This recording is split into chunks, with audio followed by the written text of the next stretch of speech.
ধামরাইয়ে আমচিমুর নয়াপাড়া নবজাগরণ যুব সংঘের ১৫তম দিবারাত্রি বার্ষিক ক্রীড়া প্রতিযোগিতা ও পুরস্কার বিতরণী অনুষ্ঠিত হয়েছে।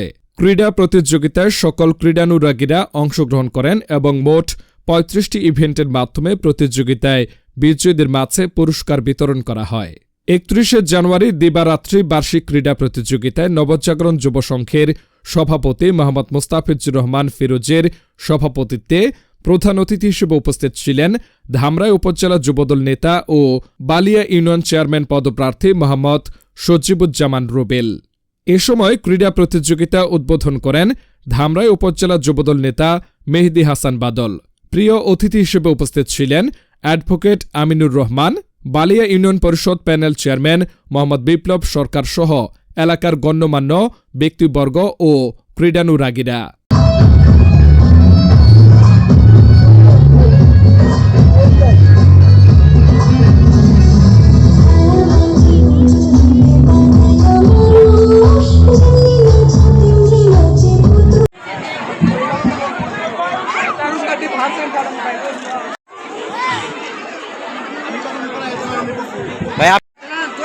ভাই ধরে রাখেন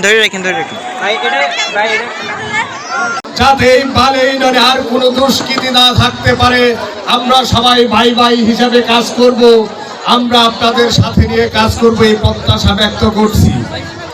আমরা চাই আগামী রাষ্ট্রনায়ক তারেক রহমানের হাতকে শক্তিশালী করার জন্য আমরা এই বালিয়া ইউনিয়নকে খাদ্য, বস্ত্র, বাসস্থান, শিক্ষা, চিকিৎসা এবং চিত্ত বিনোদন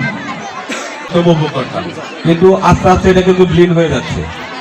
তো এখানে এসে আবারও প্রমাণ ঘটছে যে এটা বিলীন হয়ে যায় না। সুন্দর একটা পরিবেশে